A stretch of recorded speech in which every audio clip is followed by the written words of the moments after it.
States of America, and to the republic for which it stands, one nation, under God, indivisible, with liberty and justice for all. Great, thanks everyone. All right. Okay, before we begin, I'd like to state for the record that not only are we being live streamed on both TCTV Cable Station 8, but also our YouTube web platform. This evening's recording will also be available for later viewing on our YouTube channel. Just a quick roll call for who we have on this evening. I can see that we have a quorum. I see Terry, Tim, and Jeff. I do not see Julie, let's see. Our town administrator is with us this evening, Adam. Town council, Tom. How are you, Tom? Great. And a couple of invited guests this evening. We've got our town exec with us, Holly. Good evening. Oh, and there is Julie. Fantastic. So we've got our full quorum and a couple of invited guests for this evening. Okay, as always, our agenda for this evening has been set no later than 48 hours out by law, and it is publicly available at our official source for town information, templetonma.gov. You can go to the meeting calendar, look for our meeting on this Monday, click the download button. You'll get a PDF of tonight's packet, not only the agenda, but the entire packet, so you can follow along and use any of the resources that we have in front of us. Although I have the discretion as chairperson to add and remove from the agenda, it has been set to allow for time, personnel resources, and public awareness. I do reserve the right to move agenda items around to best fit our business and guests. Public participation and comment is still possible via the chat section of the live stream on YouTube. Going there now, actually.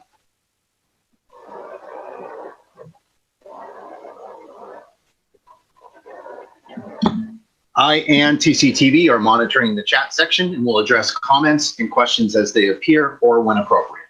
Remember, this chat area is part of the permanent record, so if it isn't already apparent, please state your name and optionally your street as you would during town meeting if you wish to participate. Most YouTube names are informal.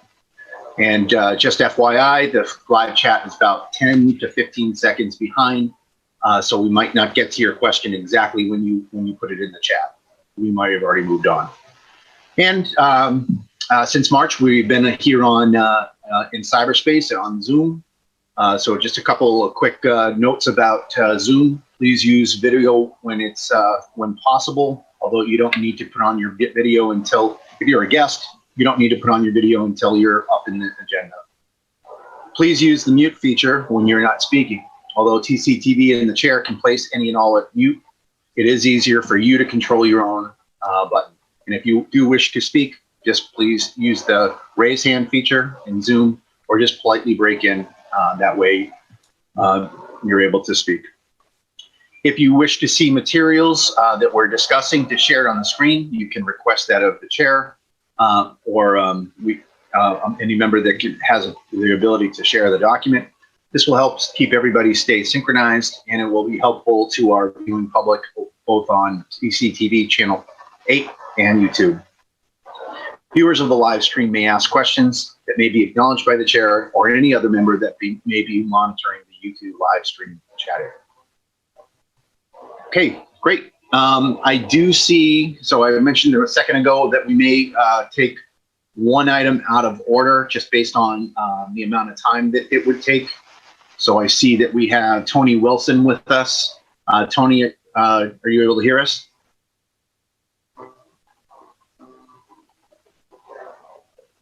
Okay, while we're waiting for Tony, just following our agenda, I'd like to allow any public comment before we begin.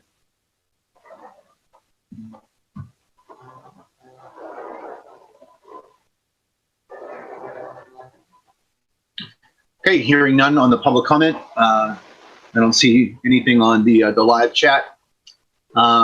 First item for new business. It looks like we don't have any meeting minutes to admit to the record either. Mr. Lamontagne, do we have any introductions of new employees or any appointments for this evening? I do not have any new employees, Mr. Chairman, for this evening. All right, thanks, Adam. Okay, in that case, I do see that we have Tony Wilson with us. I'd like to actually take the change of manager for Royalston Fish and Game Club out of order. Any objections from the board on that? Kind of a run of the mill. All right, great, thank you. Okay, item D is action relating to the change of manager for the Royalston Fish and Game Club. Tony, can you hear us?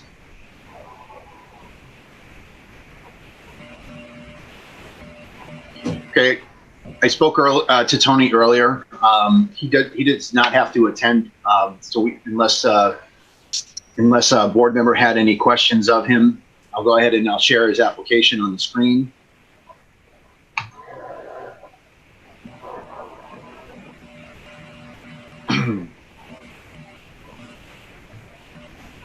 Okay, this request is to change the manager for the Royalston Fish and Game Club. I did say Royalston.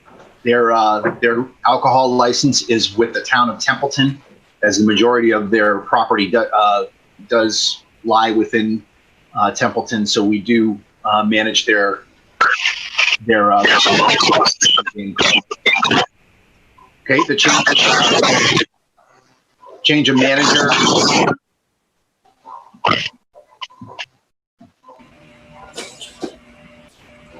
Just wondering where that feedback's coming from. Change of manager is for Lewis A. Wilson. That A is for Anthony, and he does go by Tony.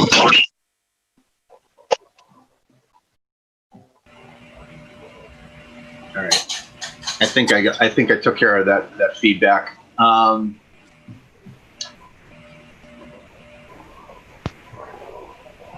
Any other questions on?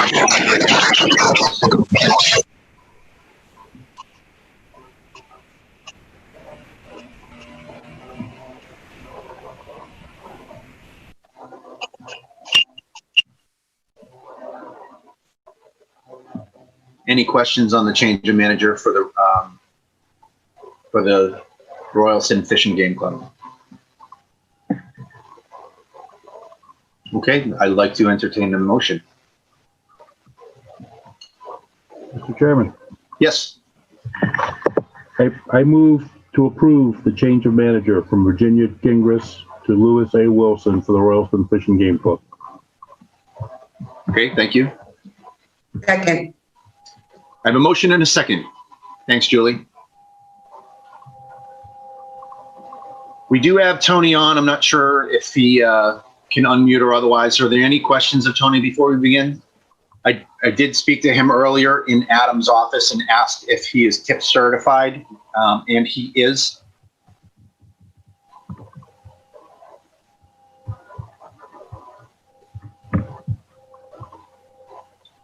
I'm not sure if Tony has the ability to speak, but I'll wait like 2 more seconds to see if he has anything to say.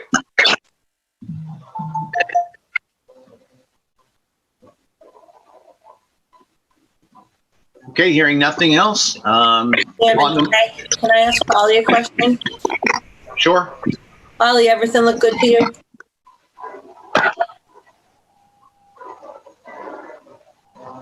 I guess, is she here? Polly? Yep, Holly's here. Yeah, I'm here. Couldn't find my mute button here. Yes, everything is good. They have everything supplied already. Okay, thanks.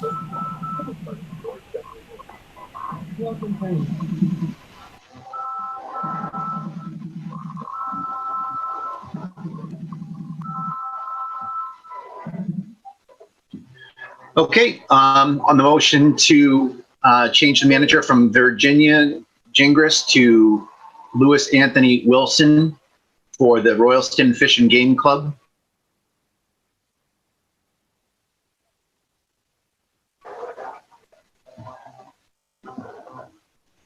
How do you vote, Terry?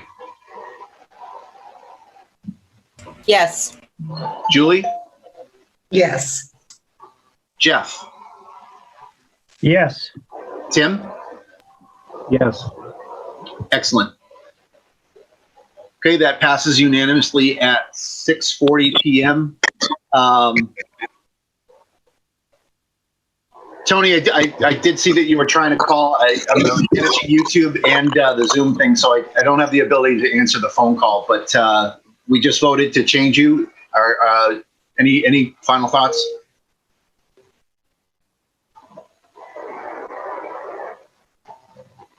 All right, Tony, we can't hear you, but you're good to go. We passed your change of manager, so you're all set. Thank you. All right, have a good night. Absolutely.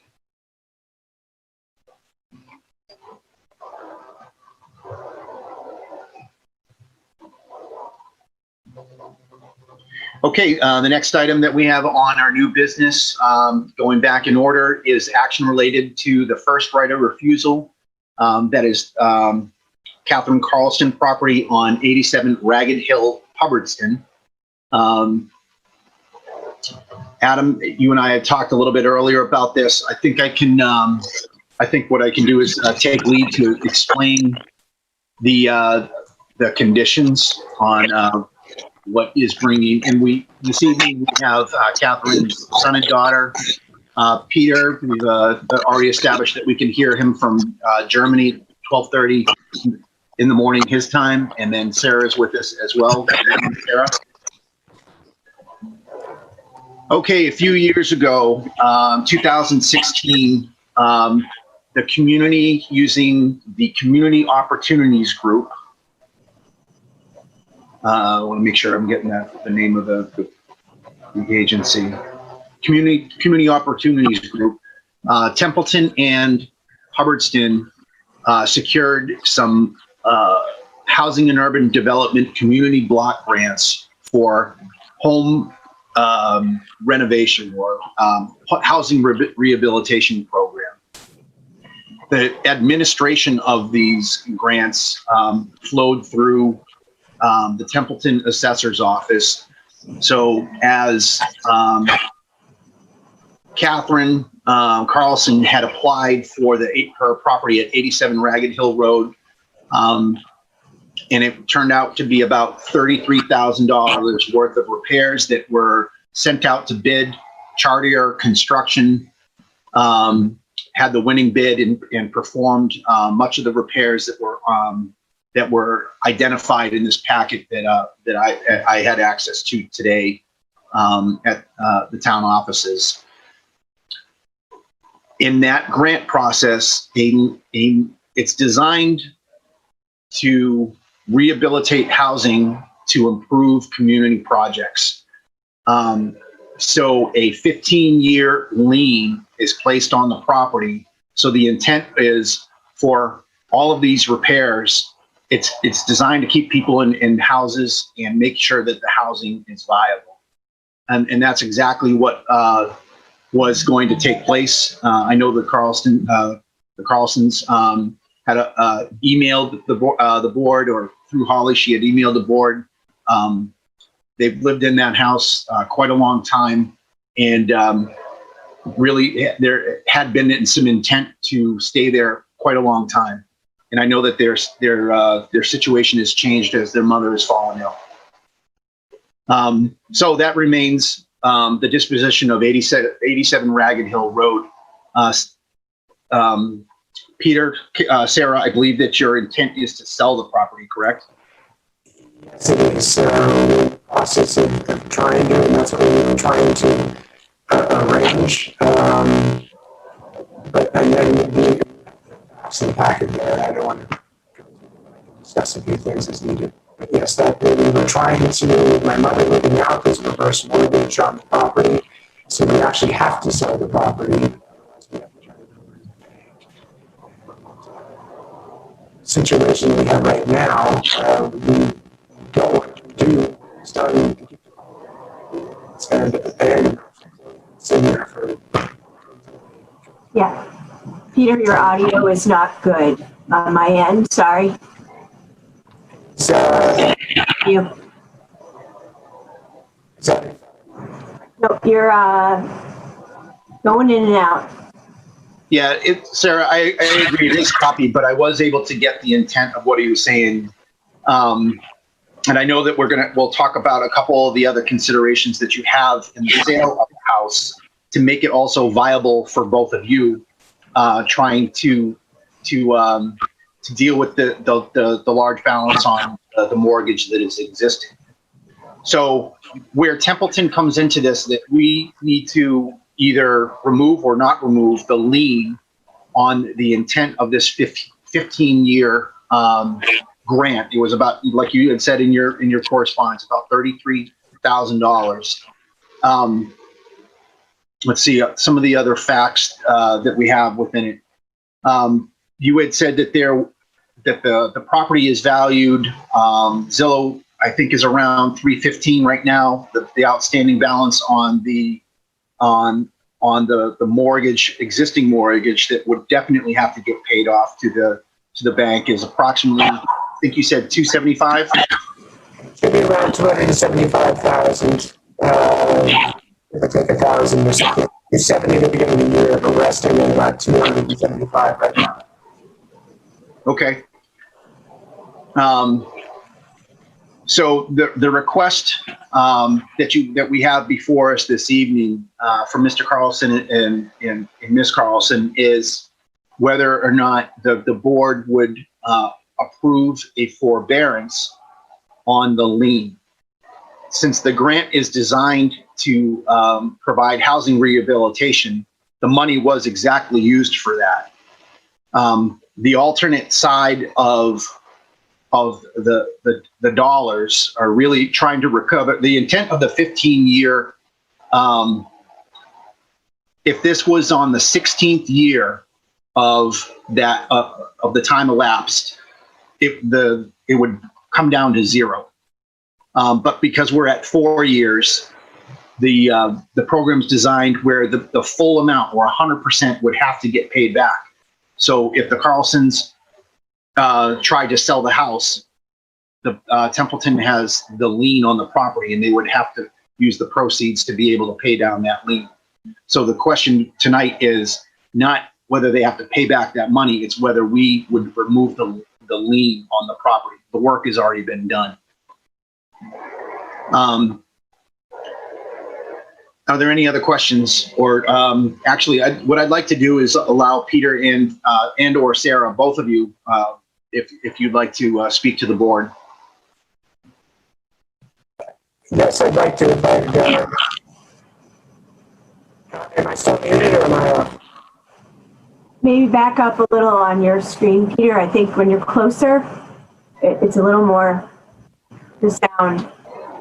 And Peter, if it's a bandwidth that's causing bad audio, you could always shut off the video because that might feel I've got a gigabit connection here, but it should be fun. Let me just shut off the video. Maybe that'll help. So, can you hear me now? Yeah, the audio is about the same. Maybe back away. If you're further out, you should clearer from the screen, Peter. Try that.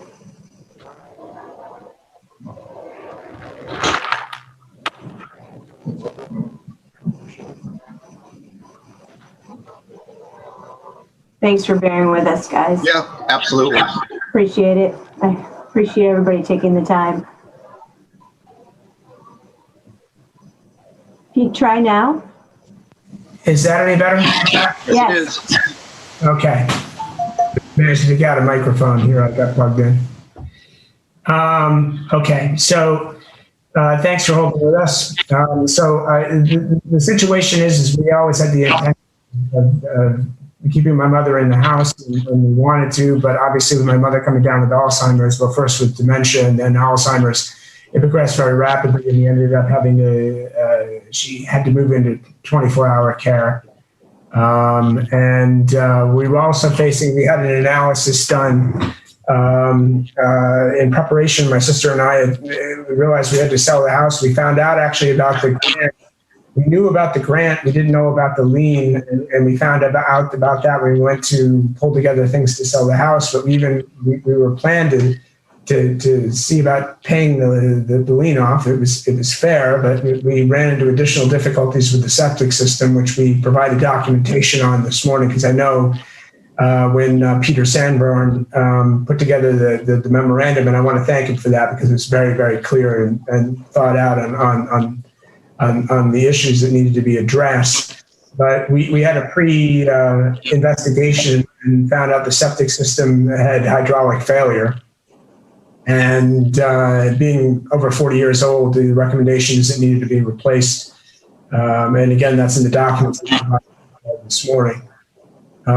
So the combination of things, this isn't for us. It's not about the property that has trying to make a profit on it. We're trying to, in the spirit of what the renovations were meant for, is to get somebody into it, because my mother's resources, she is basically living on Social Security, and now that she's moved into a nursing home, and her Social Security is going directly to them through Mass Health and Navicare. So there are no more resources to take care of the property. So the faster that we can get this moving, get somebody obviously into the property, we really would like to have a family in there, somebody who can take care of it, because otherwise we're going to be in a situation that that it could deteriorate but anyway, that's the gist of what we're trying to do. I was wondering if anyone had any questions. Sarah, do you want to say something? I'm just going to just reiterate what my brother has been saying. We had the money to keep up the monthly maintenance and pay the income tax and all of that. We could wait this out, but we can't. And we've already spent almost $10,000 of our own money trying to do what we had to for the house. And we had every intention of including the $33,000, but we hit that wall, like my brother said, with the septic. So this is why we're. And the money that my sister's talking about is the funds that my sister and I, personal funds that we put into this whole project. So we realize we're looking at not getting any of that back, but for us, it's about, my mother loved that place, and we wanted to have another family in there. And that's what we're trying to do. And that's the only thing we're trying to do. Peter, Sarah, thank you for that. Were you aware of what the grant was doing? Like, were you aware of the repairs? Or, I mean, even at this point now, are you aware of the improvements to the house? We're aware of it. I mean, when my mother got the program, I talked to her about it. My mother was very, she liked to run the show, but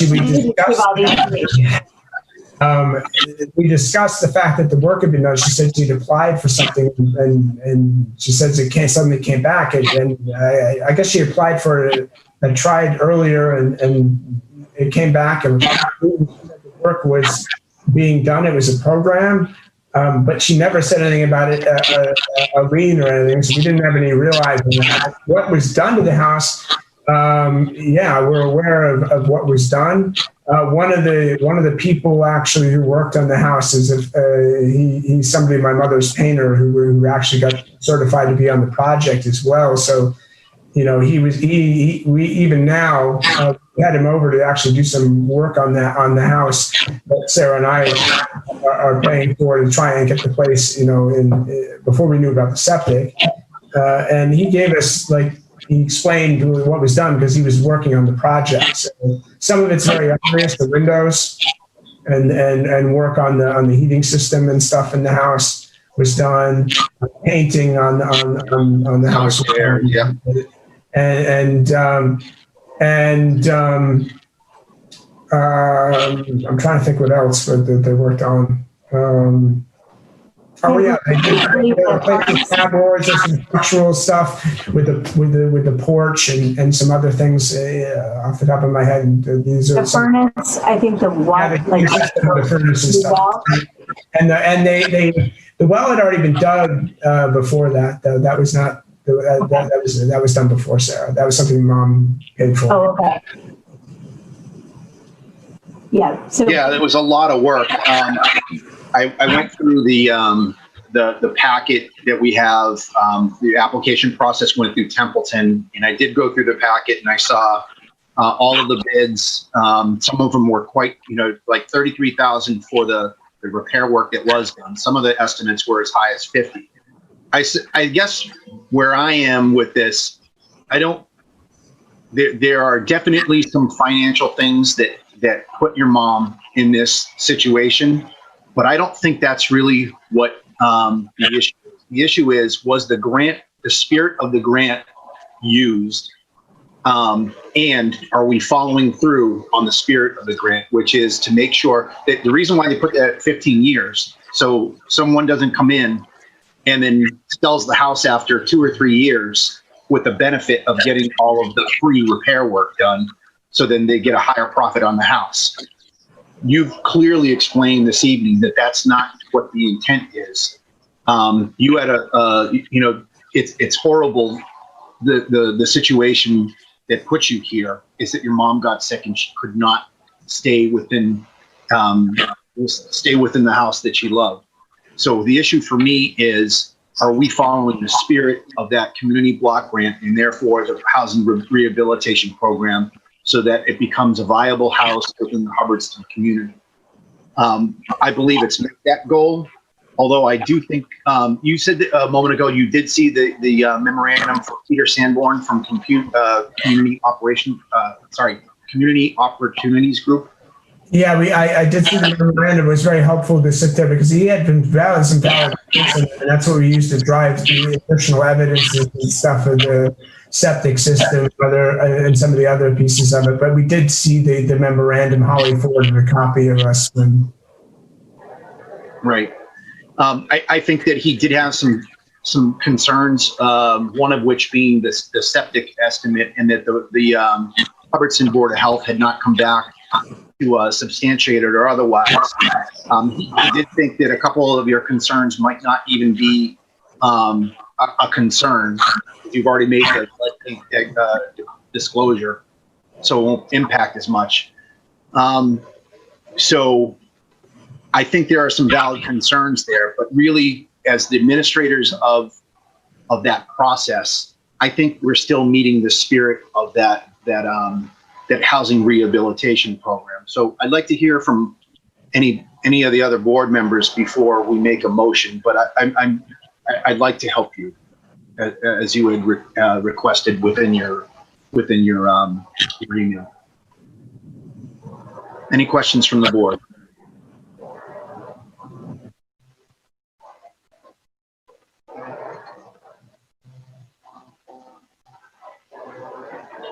No other questions? I'm just thinking on how to, if you can give me at least 2 minutes. Okay.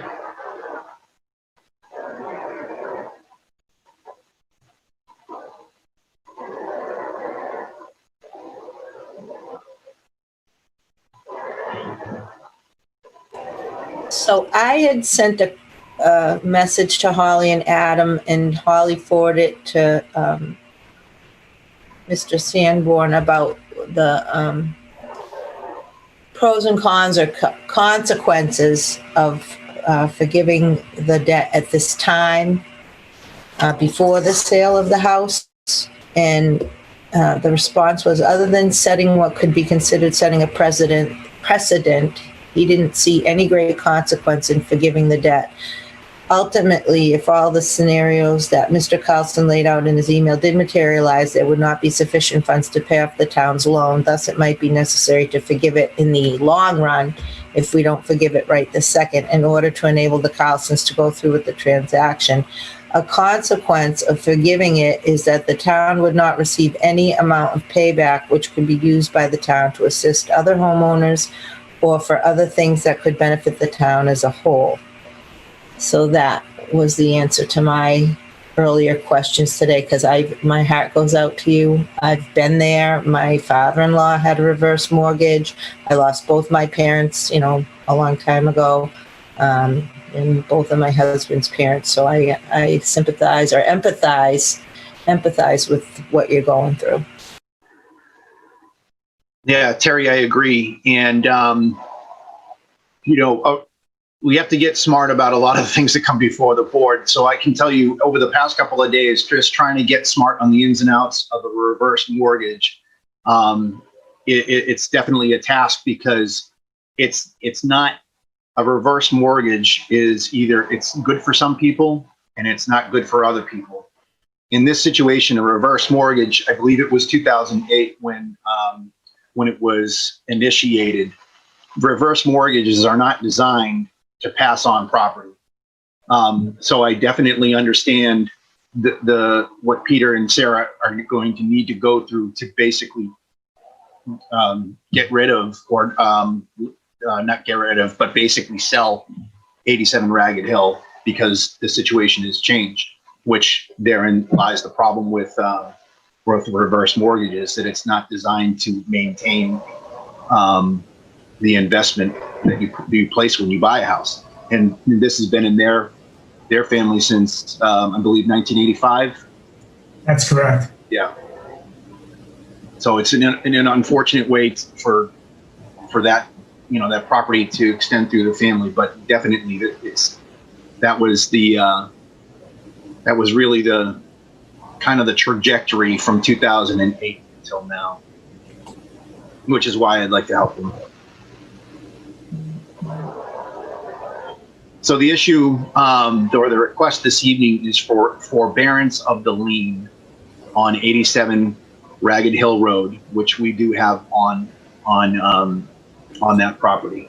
So either one of three things this evening: we vote to approve the request for forbearance, we vote to deny the request for forbearance, or we can table it until such time we can get some of the more up-to-date, either the selling price information, by stroke of good luck, if Sarah and Peter are able to sell it. I think it's a good time to sell a house at this point.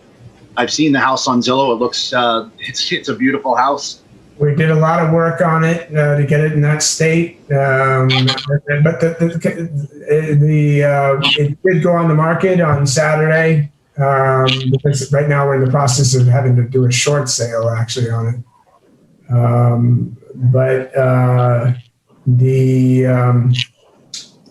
They've had, as of today, there've been eight people looking at it. We don't have any offers on it, but I just want to.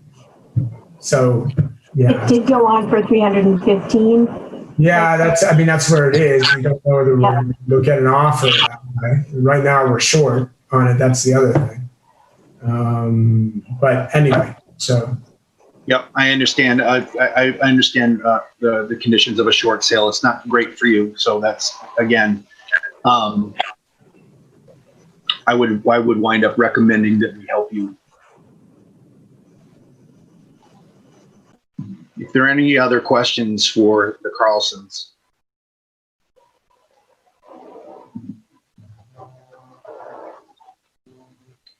Okay, if there are no other questions, I'll either entertain a motion. All right, I'd like to move to approve the request for a lien forbearance on 87 Ragged Hill Road. Second. I want to thank. I'm sorry. Okay, I have a motion and a second. Any further discussion or questions? Mr. Chair. Yes, Terry, please. In the long run, we would end up forgiving it after the sale if it to my knowledge, to my understanding, that if we move to wait until after the sale, then they could come back and we could move to forgive. Well, the point of these grants is to keep people in houses. That's why it's zero money back at the 15 years plus 1 day. So you're right, we would be forgiving. I think that Sarah and Peters and I think your mom goes by Kitty. It's what I saw in the. Yeah, she goes by Kitty. It's Catherine, but she goes by Kitty. Yep. I think what they're up against is the fact that the conditions have changed, and they're really left with few opportunities at this point, especially if the septic, the Title V comes back with some less than good news. So yes, there would be forgiven because Catherine was the person designed to stay in there for 15 years. She can't do that. She's not even in there right now. So that's why I'd like their email had said, to get a family in there, let them sell the house, let them not have the encumbrance or have to go out of pocket for some of this stuff, and basically act within the spirit of these grants in the first place. So they did send that the septic failed. Did you see the pictures? The report came through. I did not see that. Yes, Peter sent all the information. So Mr. Sanborn sent them back.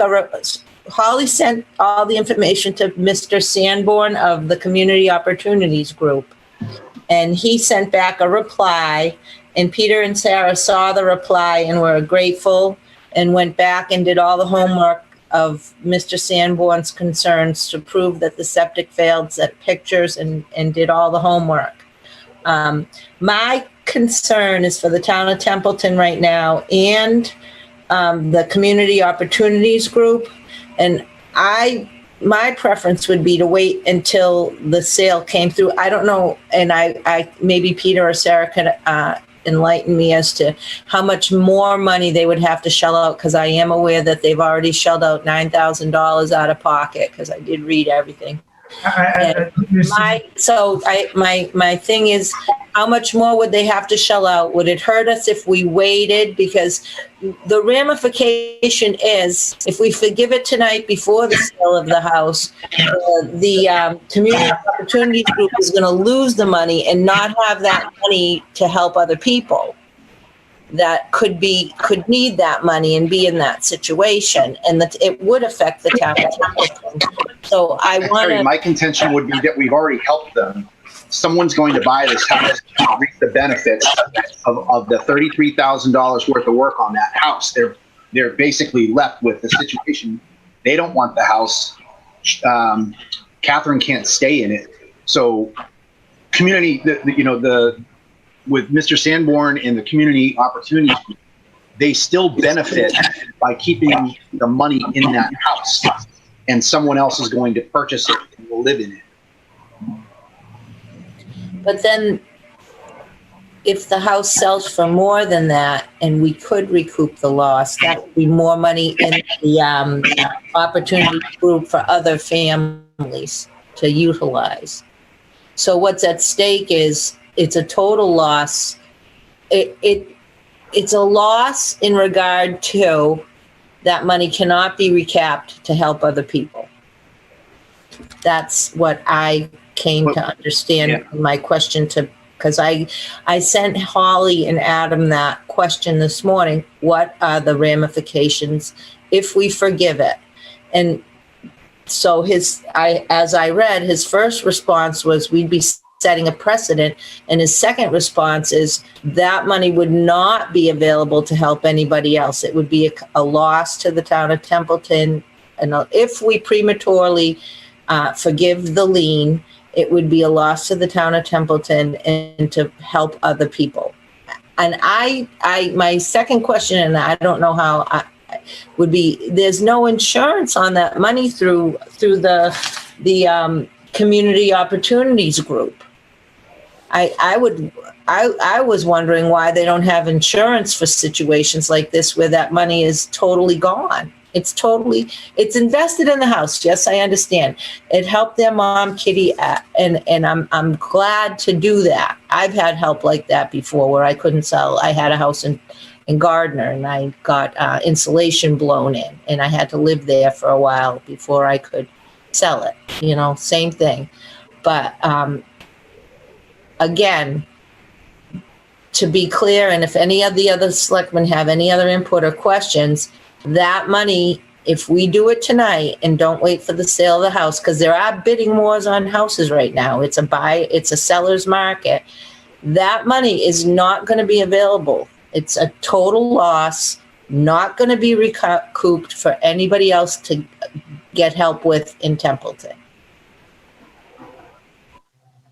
Thank you, Terry. Holly, you have your hand up? Yeah, I just wanted to make the point, and Tom Harrington's on the line, so he can correct me if I'm wrong, that when they sell this house, say they get an offer, whether it's short sale or full price, when the house is sold, this lien will need to be paid off. So if it's not waived tonight, they're going to have to pay off the $30,000 loan with the closing. That's right. Just want to bring that point up before you make your decision. And Terry, I believe with the CDBG loans, I don't believe they insure them. And I think that's probably because they plan on not getting that money back. People usually stay, the 15 years and they don't get the money back. Thanks, Holly. So that Welcome. that answered a question of mine. That answered it in a nutshell for me to help my decision, because the way Mr. Sanborn presented it was wait till the sale of the house. He didn't say that if it doesn't sell for the amount that pays back the loan, he didn't put it in there that no matter what it sells for, the loan has to be paid back. So if they get under 315, it's worse. He made it sound like wait till they sell the house. If it sells for over, then we'll get the money back. But if you make a decision tonight and it sells for over, you're not going to get the money back. You know what I'm saying? If you read it, what he wrote, he didn't put it in there that if the house sells for 315 like it's estimated, they won't be able to afford to pay the money back, but they'll have to anyway. He didn't put it in. He didn't put anything in there, to my knowledge, to indicate to me that it's a safe thing to do. He made it look like it's safe to deny it right now because it's premature. Instead of there's a risk involved that if it does sell a little over and there still isn't enough, they have to pay it back. Am I making sense? Do you understand the way? I understand what you're saying, but I understand what you're saying, but Mr. Sanborn is making a recommendation as an advocate of the community block grants that enabled the housing rehabilitation program for 87 Ragged Hill Road. They're not, Catherine's not trying to sell the house after 4 years because she's going to take the proceeds and move to Florida.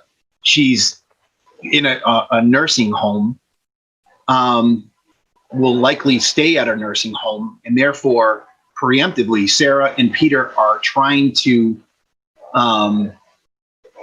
settle that real estate, 87 Ragged Hill, before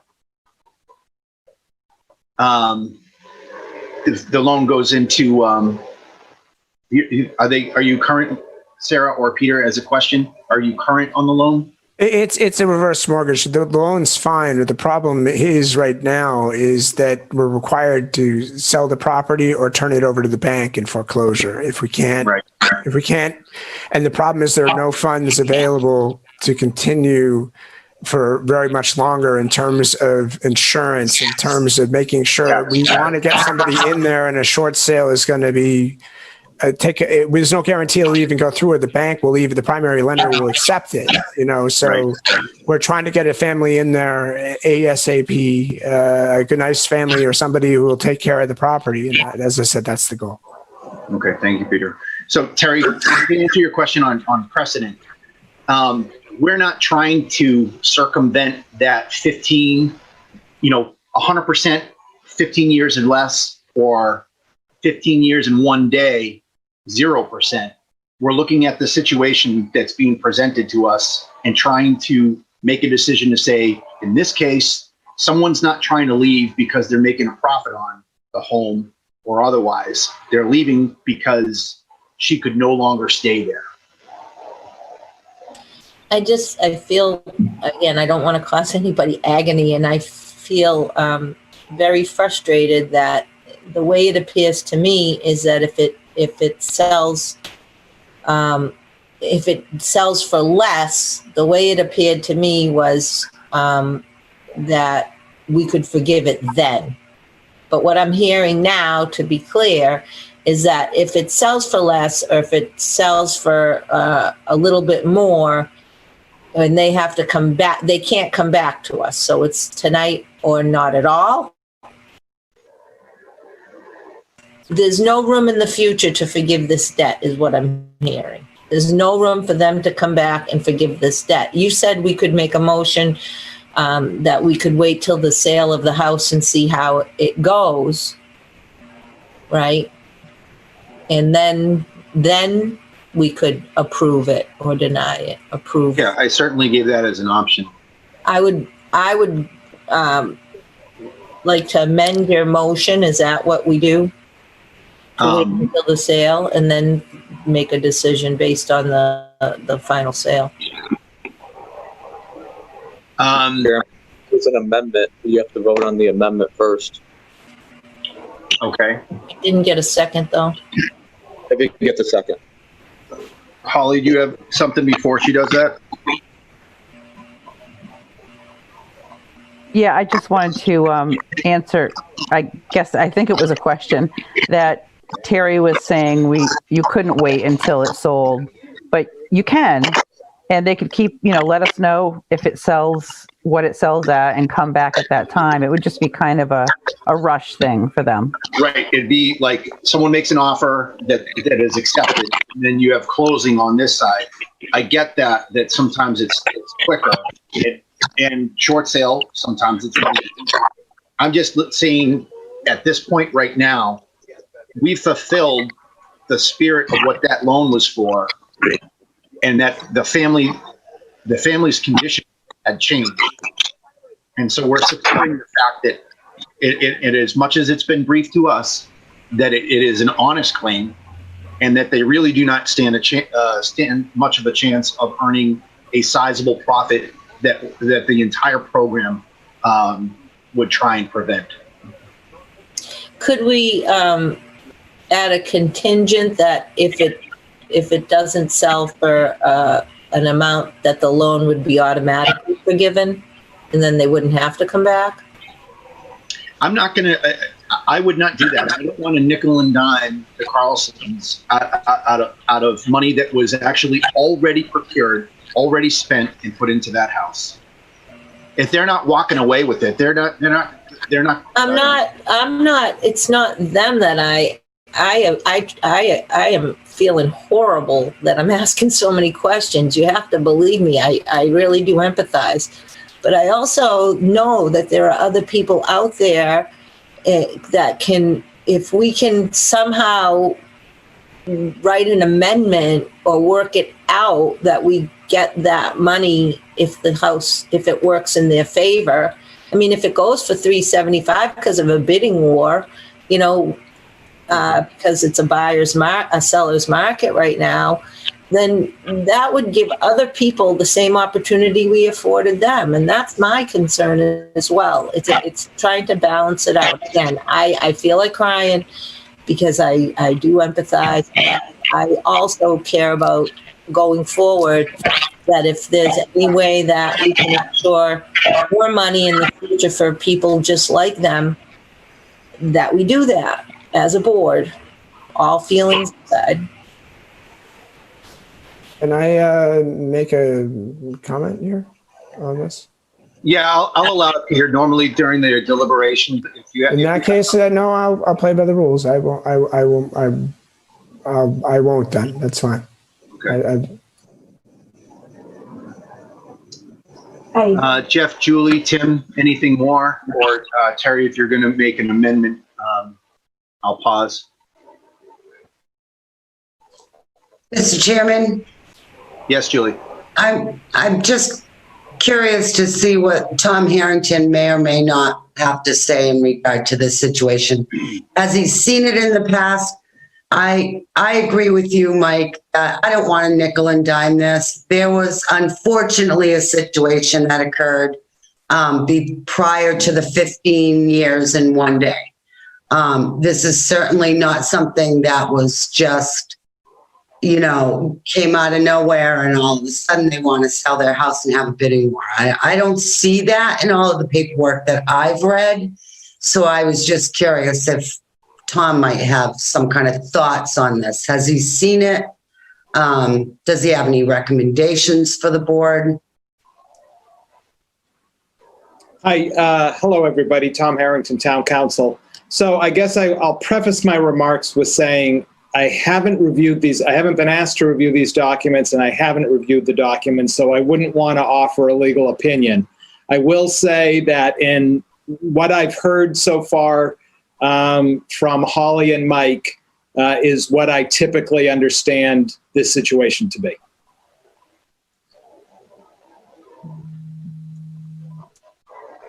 Thank you, Tom. Okay, so the motion that is on the floor right now is to approve the forbearance request on 87 Ragged Hill Road. It has been seconded. We have been in discussion on it. There was a possibility of an amendment. And I did want to make that amendment to give us. Okay, what is your amendment? To postpone the decision until the sale of the house. And if it doesn't sell for the asking price, or if it sells under the asking price or for the asking price, that the loan immediately be forgiven. I don't know if it sounds like an amendment of the original motion, but I understand what you're saying. You're going to need a second for that.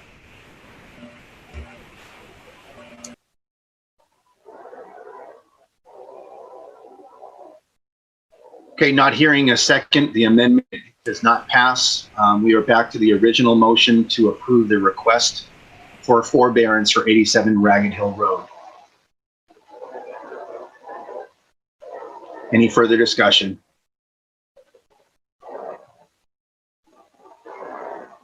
Okay, hearing no further discussion on the motion to approve the forbearance request from the Carlsons for 87 Ragged Hill Road, Hubbardston. How do you vote, Julie? Yes. Jeff? No. Tim?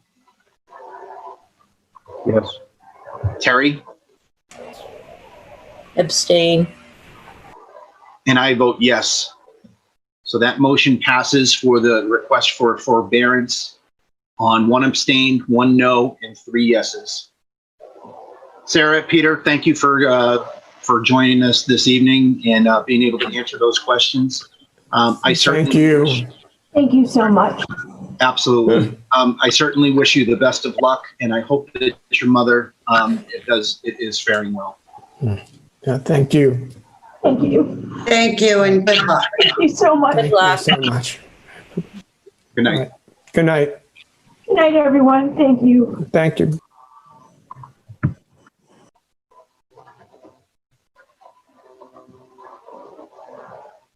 Okay, the next item, we've got 2 items left on our for our meeting this evening. Next item is the action relating to the Thirsty Turtle violation decision. With us tonight, we have Tom Harrington. Jason, I thought I saw that you're there. Yeah, I'm here. Okay, can you hear us all right? I can. Can you hear me? Yes, thank you. All right. I don't think we had anyone else on the line for this item tonight. Okay, I think it was about a year ago, Jason, that this board had found that you had violated the terms of the disagreement. Most of the violation centered on the discussion about the back door. You did appeal the decision, and recently it was upheld from the Board of Selectmen. So this evening, we're on to basically take action based on the appeal to that. Tom, I believe that he had a period of time to appeal that decision to the Supreme Court? Superior Court, right. Superior Court. So yes, he had 30 days. The decision was, or has 30 days. The decision was issued October 26th, so he has till November 25th to appeal. So I think the board has 2 options. You can wait for that appeal period to run before you impose the 7-day suspension, or you can proceed now to impose the 7-day suspension, and he has the right as part of his appeal to seek a stay of your suspension. Okay. Adam, do you have anything on this item for this evening? What's your recommendation? I take the same stance as town council with this. I think we've been down this road quite some time. I think the ABCC ruled with the board's decision, and I think it'd be appropriate to suspend the license immediately, or starting Wednesday at midnight. Okay, that's your recommendation, to start this as soon as possible to basically catch up with the time lost. So that your recommendation would be midnight on. Would that start on Tuesday at midnight?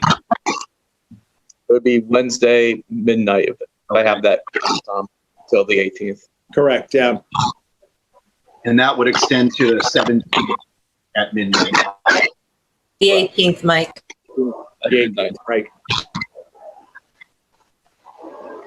The 7 days would be the midnight on the 17th, but Tuesday going into Wednesday.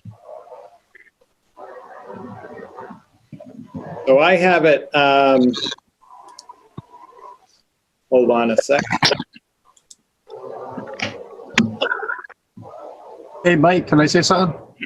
Oh, yeah, absolutely. Just hang on one second. I just wanted to get the town administrator's recommendation.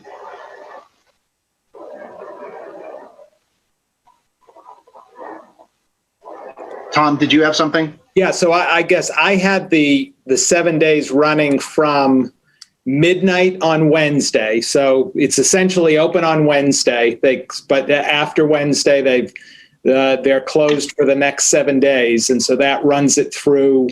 So it's Thursday the 12th through Wednesday the 18th, and then their first day open again would be Thursday the 19th. Okay. All right. Thank you for that recommendation, Jason. I guess I wanted to lead off because I definitely want to give you a chance to speak. The first thing I'd like to ask: if you want to tell the board, do you intend on appealing the ABCC's decision with the Superior Court? Well, here's the thing. You got to realize you're not just punishing me. I have 12 people that work here also. So I would ask that if you can agree, I won't challenge it. If you can agree to give me some time so my employees can know, okay, we're going to be without work for a week. I mean, you're not just punishing me. You're punishing a lot of other people here. So I won't challenge it. I won't appeal it. If you can work with me on the dates here, these people need to know that they're going to be out of work for a week. It's not just me. Okay. So you need, instead of having it occur. Yeah, like I'm going to get off this meeting and go tell everybody, sorry, you're not working this week. Tomorrow's it. That doesn't seem fair to them. Okay. We're just talking about a back door being open. It's not like, Right, and I certainly didn't want, I wanted our meeting to move forward because there's the 7 day suspension that you disagreed with. The ABCC came back with its decision, so we're going to uphold that tonight in some form or fashion. That's why I asked the question whether you intended to. I also. Or appeal the decision, but there's still, we want to make sure going forward. So tonight, it's just about the 7 day, holding that 7 day suspension moving forward, because it's not, we still have to be able to have a relationship between the town of Templeton, Jason, and the Thirsty Turtle Trestle Bridge. We want to make sure that we're maintaining it because we know that you have concerns moving forward. This was about everything that happened last year, and it has taken that amount of time to this point. I just want to ask a quick question to Mr. LaMontagne. Merit, as far as notification for his employees, would you recommend delaying it for a week? No.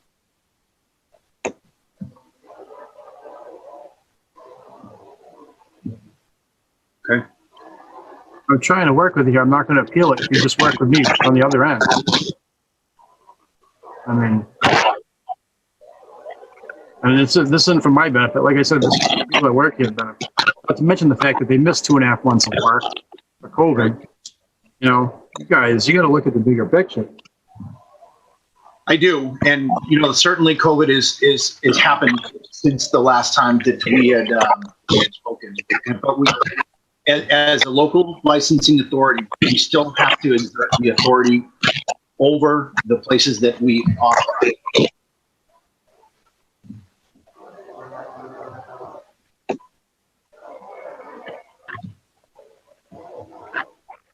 Okay, at this time, I'll entertain a motion from the board.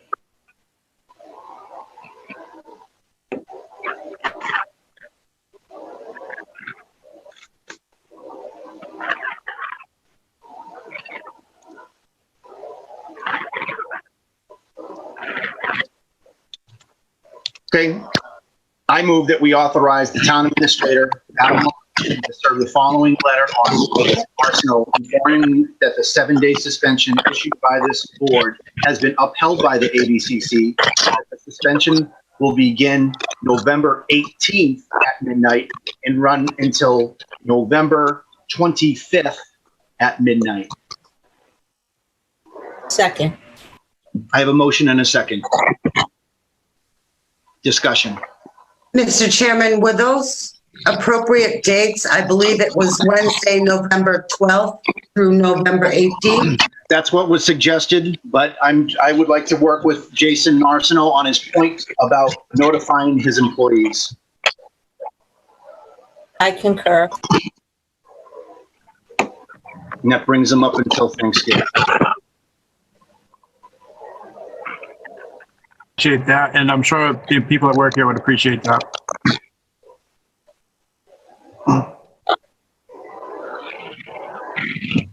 Any other discussion? I have a question about the whole agreement, if we can bring that up briefly. Jason, at this point, I don't really know. I want to hear from the board. Okay, well, I just don't know, I understand, I just don't know the protocol here. For the action that we have tonight, I don't want to bring that up. However, I definitely, as I alluded to a moment ago, we have to have a relationship moving forward. So outside of the meeting or otherwise, whether you're working with Adam or I or any other member of the board, we've got some work to do on how the Thurston Turtle is going to work with Templeton. I know all about some of the safety concerns that you brought up, and I think there's some unfinished business there. But I'd like to get everything that we had behind us. So we're going to make a recommendation on the 7-day, and then we're going to move forward to help you figure out how we can further, I guess, secure the Thirsty Turtle based on the recommendations from almost 2 years ago. But I definitely think that there's going to be an ongoing discussion. Mr. Chairman? Yes, Julie. May I just say that this has been ongoing for a very long time. And so I'm going to concur with Adam that it happened immediately. And I think that his employees would not be too overly shocked that this was coming. Okay. And Julie, it still could play out that way. But right now, the motion on the table is for the 18th through the 25th. Mr. Chairman, did you say at midnight on both those dates, just for the motion? Yep. All I did was look at the calendar and in consideration of his employees, made that change to the recommendation. Okay. Instead of the 11th and the 18th, from the 18th to the 20th. That's all.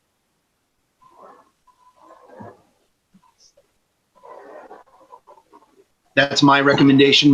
The rest of the board may disagree.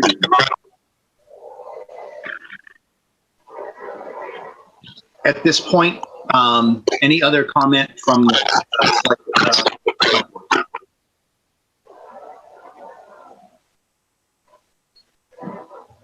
Okay, on the motion to proceed with a 7-day suspension issued by the board and upheld by the ABCC, and the suspension beginning on midnight of Wednesday, November 18th, extending to midnight of Wednesday, November 25th. How do you vote, Julie? No.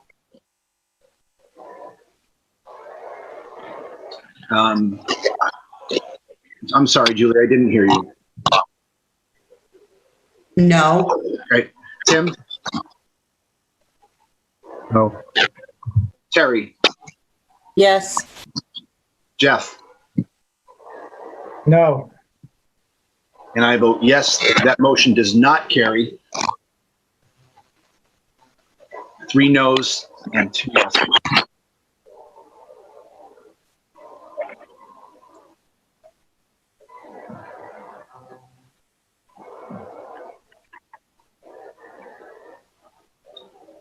So, if there's going to be any momentum there, I'm going to have to accept another motion at this point, but we're going to move on in the agenda.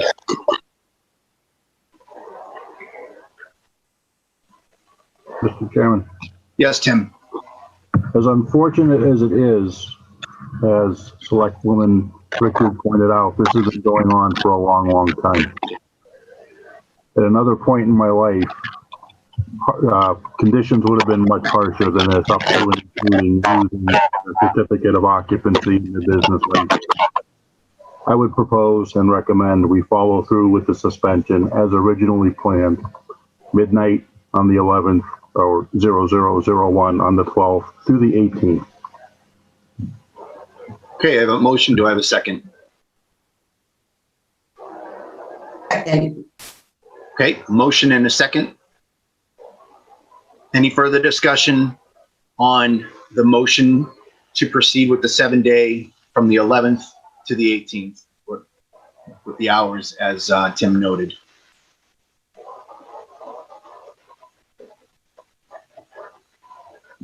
I changed it because I do believe I want to make sure that we're working with our businesses. I know that it's been pretty hard this year. We look to Jason to make decisions as a leader there, but I do like, or at least appreciate the fact that Jason has tried to put his employees first in this case. But that's the reason. Any other comment? Mr. Chairman, if I may. Yes, please, Jeff. Regarding the ABC and their latest advisory, he shuts off alcohol at 9:30 at night, and he has to toss everybody out by 10 p.m., just as a reminder. I know that the midnight, might have came up for a 24-hour day period, but, that's the latest thing with the old Corona stuff is he's got to throw people out at 10, and alcohol gets shut off at 9:30 if you follow the rules. Tom, would you recommend that Jeff makes an amendment to that? I think an amendment is fine. I don't think it's necessary. It's still the way the motion is designed to read is so that you finish the business day. But if you changed it, I suppose, to that the suspension ran from 10 p.m. on the 11th until 10 p.m. on the 18th, I think the same thing. You've served the same purpose.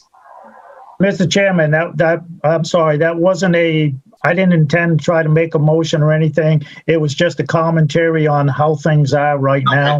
I understand. It's just, if you go midnight to midnight or 10 to 10, it's still the same number of days. Yeah. But I just wanted to remind everyone about that. Okay, thank you, Jeff. Any further questions? Okay, hearing none on the motion to serve the letter for the town administrator to serve the letter to Jason Arsenal informing them that the 7-day suspension by this board and upheld by the ABCC will begin November 11th at midnight and run until November at midnight. How do you vote? Tim? Yes. Terry? Yes. Jeff? No. Julie? Yes. And I vote yes. Okay, that is the business before us this evening. Jason, thank you for joining us this evening. Thank you. And we're going to move beyond this. Okay, we're going to so make sure just, we're working together. just to clarify this, so today's the 9th, which is Monday. Tuesday would be the 10th, so it was Wednesday? I close after Wednesday? Wednesday at midnight, correct? Okay. Okay. And so with this vote, we've entrusted Adam LaMontagne to basically provide the details to you. So at this point, we'll pass you off to Adam. Okay. Thank you. All right. Thanks, Jason. Thank you, Tom. Yep. I'll take my leave unless you need me to hang around. I don't think so. Not for the, I don't think we need you for the library. That's the only thing that we have left. Okay. Good to see everybody. All right. Thank you, Tom. Night, Tom. Okay. Bye. Next and last item on the new business for this evening is actually related to the library roof and associated work. I am going to hand the mic off to Adam. Yes, Mr. Chairman, members of the board, this was a project that we've had this library roof on the plan for a while.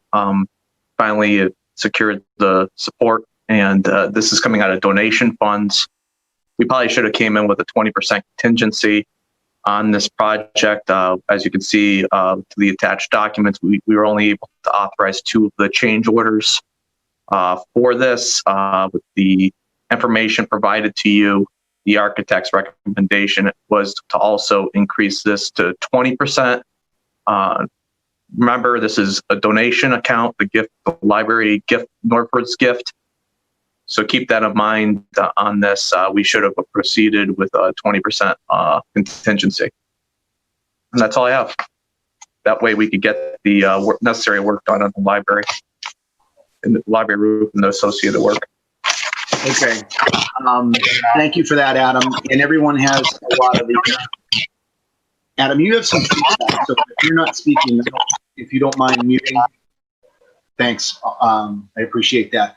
So everyone in that has the quotes and otherwise in the packet, I would draw your attention to, let's see, it's the cover letter from the contractor.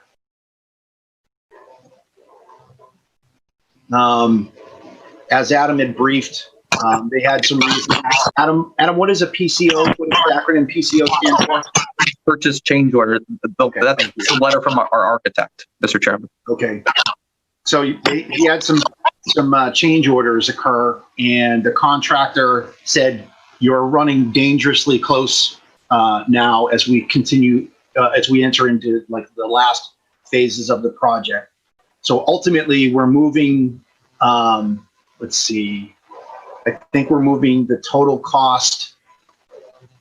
The limit would be raised from 10% contingency to 18.6, which would raise the current contract cost at 56.9 to 67.7, just to give you that bottom line up front. Did anyone have any questions on the quote or the nature of the work?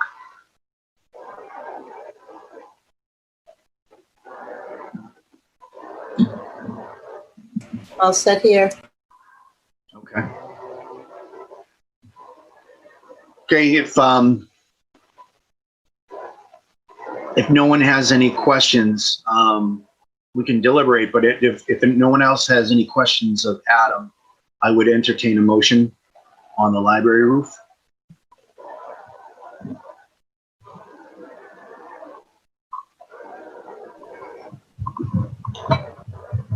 Mr. Chairman, Yes, Tim.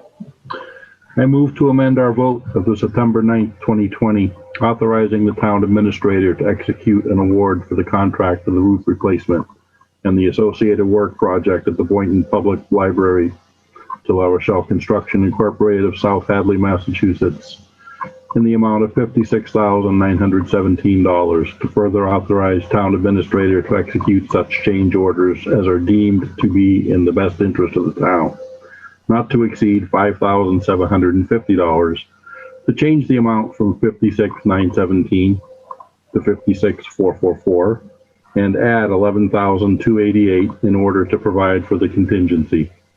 And further to authorize the town administrator to execute such change orders as are deemed to be in the best interest of the town within the total amount of $67,732.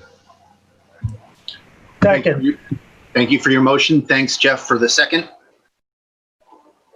Any further questions, comments, or concerns? Mr. Chairman, if I may, real quick. Absolutely, Jeff.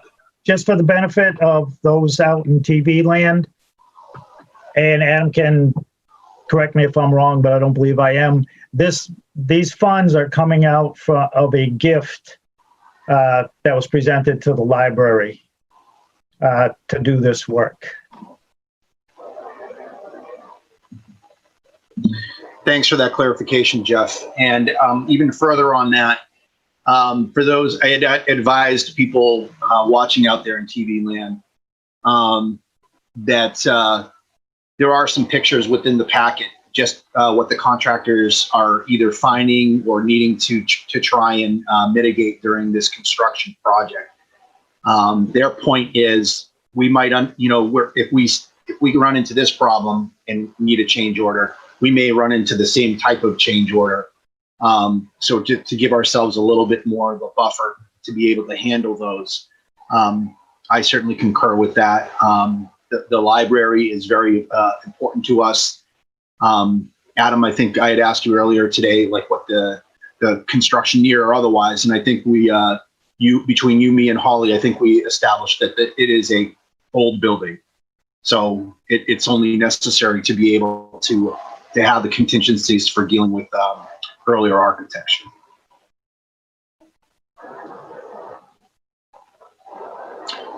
Further questions, comments, concerns?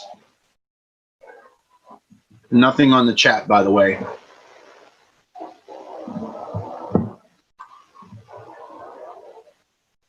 Okay, if nothing else on our questions about the library roof, on the motion from Tim, seconded by Jeffrey, to go from 56.9 to the top cap of 67.7, and for the town administrator to execute such change orders. How do you vote, Julie? Yes. Terry? Yes. Jeff? Yes. Tim? Yes. And I vote yes as well. Thank you, everyone. Thank you, Adam. Appreciate that.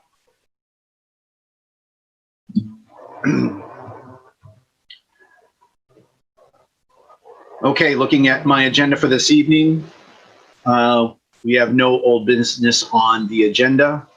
We are now, just a quick question for Adam. Do we have any plans to go into executive session tonight? We do not, Mr. Chairman. Okay. Yeah, I just want to let you know that. We are now to board and staff member comments. Would anyone like to go first? Certainly. If anyone has anything. Okay, thank you, Jeff. I have two subjects, and they both kind of revolve around selectmen's goals and so forth from a meeting, and it was discussed at our last workshop meeting, how to get people to go to town meeting. I went back and I looked, and I didn't go back. I went back to 2004 for a special town meeting. It was about the dump. It's listed as 880 voters were there. It was a big, long, drawn out issue within the town, which I believe that's why there were so many voters. But I looked from 15 to 16 to 17 to 18 to 19 and 20. And only in 2016, where there were 65 voters, and I just did annual town meetings. And this past one, 2020, back in June, there were 61. The rest of the time, there was 15 was 117. 2017 was 216 voters. 18 was 146. 19, it was a 2-day meeting, 199 and 83. So, no, it's not great. It's not good. But we haven't completely lost the town where, 30 or 40 people are going to show up or have been showing up consistently. And I think there's a couple things that we can do. We can't change what's been done. All you can do is look at it and try to do a course correction or change, quote unquote, the way we do things. And hopefully that draws people back to town meeting. I believe they have to believe that their vote will count and they will be listened to. And those of us that are empowered to follow through on their votes, we actually follow through on them. And if something comes up, somebody says, oh, by the way, did you see this? Or, hey, we checked on this and wow. We go back to town meeting and ask them if they wish to amend their vote. One of the things is the annual town report. And I don't think this was thought of when they changed the order, the town meeting first and election afterwards. Before we did that, and it talks about that in our bylaws, that the annual town report should be in the hands of the voters prior to annual town meeting. We used to hand it out when you went to vote, and you generally about the next week or so was town meeting. So if you went to vote, you automatically, you got handed it if you wanted it. Now it's reversed. You go to town meeting, and then the following week when you go to vote, then you actually get handed a copy. Maybe that's like spoon feeding the voters and the residents, and maybe they need to take initiative. But again, I'm looking at it, our perspective, we're elected to look out for them and to help them. So that's something, how we get that report out to them is something that we could perhaps look at without spending any money. Also, I looked in the 2019 annual town report, and even though it's mandated by Mass General Law, it's under Chapter 41, sections like 49 and 61, and there is supposed to be a report from the town accountant. And in 2018, there is a report, and the town accountant is listed under, the department. You see the selectmen, the town treasurer, so forth, town accountant. This year, it's not in there. I looked in our comparison communities, and they all have reports from the town accountant. 2019 has the audit in there as covering the financial report. But again, that's not what Mass General Law says. That's not what has historically been done, and I don't think that's what the people expect. And again, I'm just looking at this like from the evil empire. What are we doing wrong, or what are we're changing? We've gone against what people have been used to seeing. It's, going against tradition.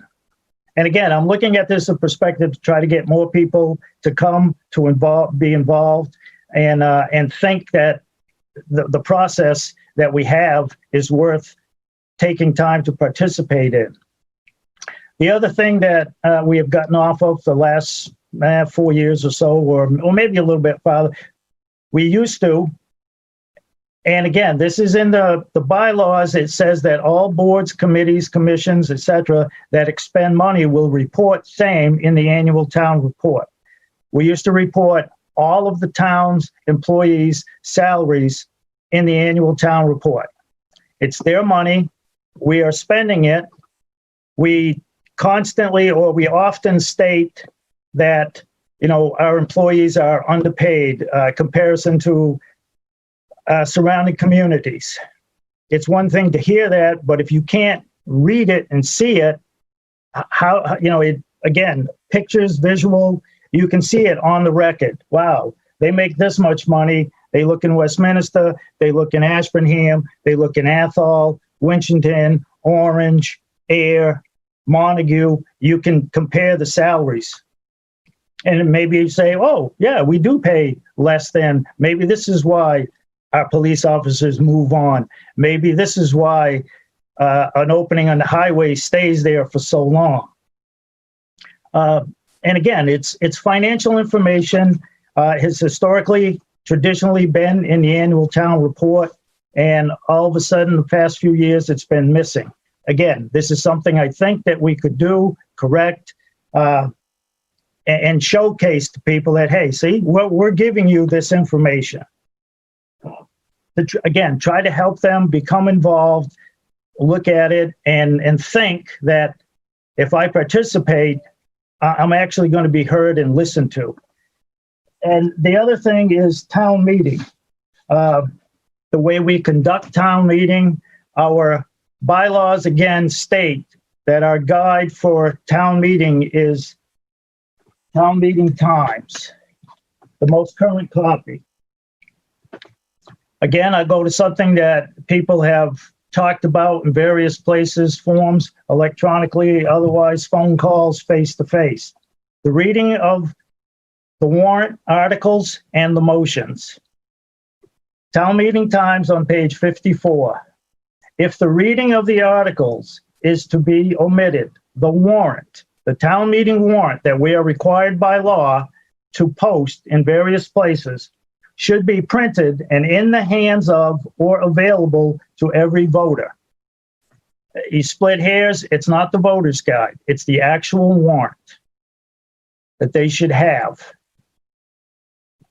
It also says on this page that some towns have, omitted the reading of the articles either by consent of town meeting, and to me, I read that as a vote at each town meeting, or perhaps a bylaw, or consensus, or by tradition. Traditionally, Templeton has read the articles.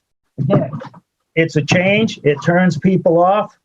Many that usually dependably go to town meeting, and now they like, you know what? I'm not even going to bother going anymore. They can't take the time to read the. I'm fed up, and they disappear, and we get 60 and 40 people and et cetera. We also need to follow town meeting vote. When we take something to town meeting and we ask them to appropriate money for a certain item, that item should either be bought or we should go back to town meeting and ask them if they would change their vote. We have new information. We're thinking of this. Somebody came forward and, wow, this makes better sense financially. We just worked on, Adam is fixed one past town meeting vote that got out of hand for Elm Street. That was a correctable item. There was still some funds sitting there. Things like the infield groomer, things like a dump body for a 10-wheeler truck, money was appropriated, those items weren't bought. I have emails from the town administrator, the former town administrator, Carter Terenzini, stating so. And this stuff is all on the record. And again, we can't change this. You can't go back and fix this without going to buy something, go buy the infield groomer now that you've already done something else. These are things that I think we can do. We don't have to spend $2,500. We don't have to spend anything. We just adjust the way that we do business at town meeting. And it should start with us. We are elected selectmen to look out for the townspeople, not the employees, not the DOR. I mean, we have rules and stuff that we have to follow. But again, we are charged by bylaws for the legal affairs, the financial affairs, the management of the town. it's our responsibility. We can't give that to Adam. We can give him authority, but the responsibility, and Mike, you know this, it throws back to who is in charge of overseeing this stuff. We are responsible for it. So moving forward, again, these are things that I think we just need to remember. And before we take that step, you know, maybe we should go back to reading the articles or ask town meeting, hey, do you all want to hear the articles? I understand if it's 4 or 5 pages, you want to listen to Jeff Bennett, for example, read 5 pages, I'll read them if I'm there. If you don't want to listen to somebody read, then okay, we'll skip that one. But read the articles, have the warrant there. Make a better effort to get the annual report in their hands earlier so they don't see it for the first time. That's like getting our agenda packet. When we go back, if we ever get back to in-person meetings, walk in the door and say, oh, by the way, here's the stuff for tonight. Yeah, I'm not ready to make a decision on this because I just seen it. That's what we're asking town meeting to do in a lot of cases. And yes, on the flip side, they have to put a little effort in because if it gets posted online or if it's already printed and we put out, hey, the reports are here, you can come down and get them, then you have to make the effort to go down there and get them. This is my cynical view from the outside, kind of looking at it as a resident, go to town meeting, what has happened in the past, the annual reports that I read and how they had been done, and the participation that we had at town meeting. And lately it seems like it's going downhill, and I would like to correct that faster than later and without spending a whole lot of money if we can do it. Public relations, and I know maybe doing some things, but I think first and foremost, we adjust the way we do business, conduct ourselves, conduct town meeting, may go a long way to bring people back. We want more people at town meeting. I want them to think that they can ask questions, things will get discussed, and it won't be forced on them, and things will be read. That's my personal thought that I think we can do as a board to bring people back to town meeting and get more people involved. That's my long-winded comment for this evening. Thank you, Mr. Chair. Thanks, Jeff. And, I think we need a little lesson on counting. You said you had 2 things. I wrote down 5 things that you had. So I've got my list that I will give to Adam. I'm sure you have it written out as well. But I certainly heard what you said about the annual report cycle, the account report, employee compensation, the conduct of town meeting, and you'll love this metaphor I have for you, Jeff. The flash to bang with appropriated funds. Basically making sure that we're getting it as soon as possible. I don't have anything for this evening. I just want to remind my fellow veterans, I appreciate your service. Wednesday is Veterans Day. I yield my time back to the rest of the Julie, Tim, or Terry. I'll echo your sentiments, Mr. Chair, about Veterans Day, and I'll also hats off to Mr. Bennett. Tomorrow is Marine Corps birthday. We won't forget that. Semper Fi, brothers in arms. I do recall that meeting of 04 where we had overflow into the cafeteria and the gymnasium. It was quite the meeting to sit through to see 800 residents. And the reason I'm bringing that up, our last meeting, there were 40 recorded residents, according to the town clerk. So everybody in that room bore the weight of 142 voters. There were a lot of questions with COVID. Why did we meet in person? Well, the answer is quite simple. Yes, we have these opportunities for Zoom meetings for these kind of events. But when we come to a town vote and a town meeting, that had to occur in person. I'm not 100% sure that that was completely understood because the feedback I've been getting since has pointed otherwise. And that's just something we can probably clean up our message just a little bit. But what's behind us is behind us. Let's look forward and let's improve. Thank you. I think Julie didn't have anything else. Terry? Go ahead. All the vets, thank you for your service. And there's a scarecrow up on the common that resembles a vet. Wonder who put that there. And in that vein, because that was to honor Gail Whittle, I just don't know how. Oh, I think it was because I went by Valley Florist today. Country Roads Christmas is happening. It started Saturday and it's running through December 6th. You can look it up on Facebook. All the participants are going to have their own events on their own day. So it's not one day like it was in the past, but because of COVID, it's from November 6th to December 6th. So check on Facebook and you can Google it and see all the stores that are participating, all the local venues that are participating, and what their gifts are and where to get your check. If that's something I've done it in the past, it's fun. So if that's something people enjoy, it is happening. Great, thanks, Terry. Yeah, I didn't have too many community events. I didn't jot down a whole lot for this evening, but thanks for mentioning that. Adam or Holly? Okay, nothing for this evening. Okay, we have no requests for or need for executive session this evening. So that brings us to the end of our agenda. I will say our next meeting is Monday, November 24th. Everyone should make a note of that. I know Holly did a lot of hard work right at the beginning of our select board cycle in making sure that everyone gets the calendar appointment. So you should see that update. We did have to move it from Tuesday to Monday based on some of the other business that we have or requirements for people on in those meetings. So Monday, the 24th is our next business meeting. Okay. Any as they say in my Air Force meetings, they say any saved rounds. Anyone have anything before we conclude? Mr. Chairman, I'd just like to thank all the vets in the area and the three, obviously, that I share a board with. Thank you for your service. Thank you, Julie.